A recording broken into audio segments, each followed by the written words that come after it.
வணக்கம். இந்த நாளில் சின்ன சின்ன வெளிச்சங்களில் இன்னொரு புதிய சிந்தனை தெரிந்து கொள்வோம். மிஷனரிகள் இந்த மண்ணில் செய்த சாதனைகளை, தியாகங்களை பல பேசியிருக்கிறோம்.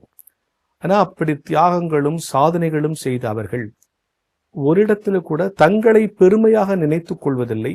தங்கள் புகழ் வர வேண்டும் என்று அவர்கள் ஒருபோதும் செயல்பட்டதில்லை என்பதை அவருடைய வாழ்க்கை வரலாறை படிக்கிற பொழுதெல்லாம் நாம் படித்து வியந்து நிற்கிறோம். இதுக்கு ஒரு உதாரணம் சொல்றேன். இப்பொழுது நான் பணியாற்றி கொண்டிருக்கிற ELM ஃபெப்ரிஷியஸ் மேல்நிலைப்பள்ளி புரசைவாக்கத்தில் இருக்கிறது. இந்த ஆண்டு அந்த பள்ளியின் 175வது ஆண்டு. அந்த ஆண்டு விழாவை எதிர்வரும் 6ஆம் தேதி நாங்கள் கொண்டாட இருக்கிறோம்.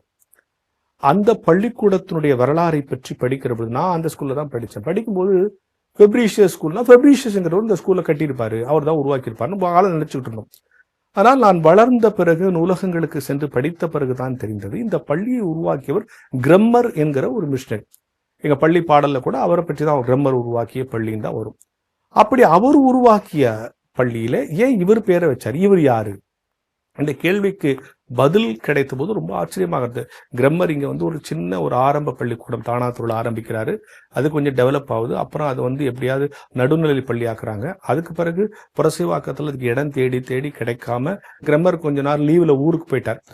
அதுக்கப்புறம் மற்றவங்களாம் அங்கே இடம் தேடுறாங்க. அப்புறம் கிரம்மர் திரும்பி புரசைவாக்கத்துல பள்ளிக்கூடம் தற்போது நடக்கிற இடத்துல ஒரு 3 பெரிய பங்களா இருந்துச்சு. எனக்குரிய 21,000 சதுர அடின்னு அதில் போட்டிருக்கு.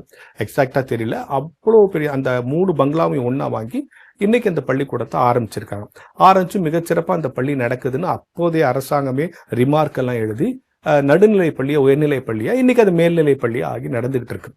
இப்படி அந்த பள்ளியை உருவாக்கும் போது லுத்தர் மிஷன் பள்ளி தான் இருந்துச்சான்.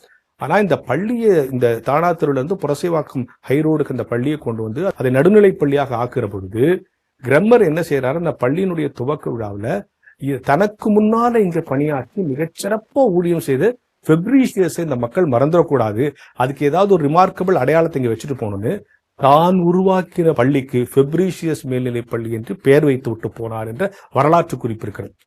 என் பேரை இன்விடேஷன்ல போடல, என் பேரை கல்வெட்டுல போடல, என் பேரை மேல போடல, என் பேரை பெருசா போடலன்னு எத்தனை பேர் சண்டை போடுறோம். இந்த உழைத்து 175 ஆண்டு நிலைத்திருக்கிற ஒரு கல்விக்கூடத்தை நிறுவியவர் தனக்கு முன்னால் இங்கே ஊழியம் செய்த ஃபெப்ரிஷியஸ் பேர் நிலைக்கட்டும் போயிருக்காரு. இதை சொல்லுகிற பொழுதே எவ்வளவு உணர்ச்சி பூர்வமாக இருக்கிறது. எனவே ஒரு செயலை செஞ்சுட்டு அதுக்கான புகழ் நமக்கு வரணும்னு நீங்க ஒருபோதும் ஆசைப்படாதீங்க. நான் பெரும்பாலான நேரங்களில் தேவையில்லாத இடங்களில் என் பெயர்களை போட வேண்டாம் என்றே நான் சொல்லிவிடுவேன். எங்க பள்ளிக்கூடத்திலையும் சரி, மற்ற இடங்களிலும் சரி, அடையாளத்துக்காக போடுறாங்களே சரி, மற்றபடி நம்முடைய செயலுக்காக புகழை நாம் பெற்றுவிட்டால் அதற்கான ஆசீர்வாதம் நமக்கு கிடைக்காது. நல்லா புரிஞ்சுங்க. ஏன் இப்படி சொல்றேன்னா, ஒரு செயலை செய்யறோம், இந்த செயல் கடவுள் துணையோடு கடவுளால் நிகழ்ந்ததுன்னு சொன்னா ஒருவேளை அந்த செயலுக்கான ஆசீர்வாதத்தை கடவுள் நமக்கு கொடுப்பார். இல்ல இதை செய்தது நான், என் பேரை போடு அப்படின்னு சொல்லிட்டு நாம அந்த புகழை ஏத்துக்கிட்டோம்னா கடவுளுக்கு வருகிற ஆசீர்வாதம் தடைபட்டு விடும். எனவே அடையாளங்களுக்காக குறியீடுகளுக்காக பெயர்களை பயன்படுத்தலாமே தவிர ஒரு மிகப்பெரிய விஷயத்தை நான் செய்தேன், அதுவும் ஊழிய விஷயங்கள்ல நான் செய்தேன் என்கிற சொல்லே இருக்கக்கூடாது. யோசித்து பாருங்க, இத்தனை பாடுகள் பட்டு உருவாக்கி ஒரு பள்ளியில கிரம்மர் ஹையர் செகண்டரி ஸ்கூல்னு தான் வச்சிருக்கணும். ஆனால் தனக்கு முன்னால் இங்கே அற்புதமாக ஊழியம் செய்தவரின் பெயர் நிலைக்கட்டும் என்று அவர் பெயரை இவர் வைத்து விட்டு போயிருக்கிறார் என்று சொன்னால் அவரின் புகழைகளை வேந்து பாடுவதோடு இவரின் பெருந்தன்மையை வேந்து பார்ப்பதா என்று எனக்கு தெரியவில்லை. இத்தகைய முன்னோர்களை பெற்றதற்காக இறைவனுக்கு நாம் நன்றி செலுத்த வேண்டும் என்கிற சிந்தனையோடு இந்த நாளை தொடங்குவோம்.